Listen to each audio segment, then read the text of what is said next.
Isa talaga sa problema ko ay yung pagkakaroon ng dry at frizzy hair. Pero laking gulat ko, sobrang effective sa akin ng Azla Coconut Shampoo. At eto na siya ngayon mga mare. Sobrang effective talaga ng Azla Coconut Shampoo. At ayan, walang plancha at edit yan mga mare. At mas magiging effective yan kapag magre-reverse hair washing kayo. Sa reverse hair washing ay magsisimula ka lang sa paggamit ng conditioner muna.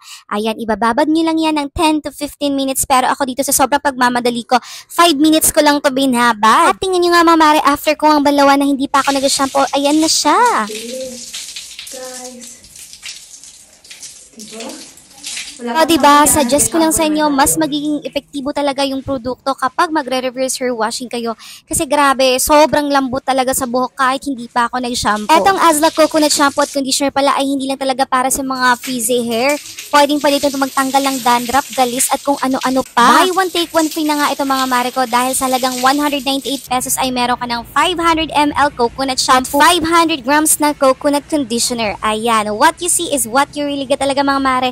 At ayan, kitang-kita na naman yung result sa buhok. Kaya sa naghahanap ng pamalakasang conditioner at shampoo na ako, i-check out nyo to habang naka-sale pa. Padali, check out na!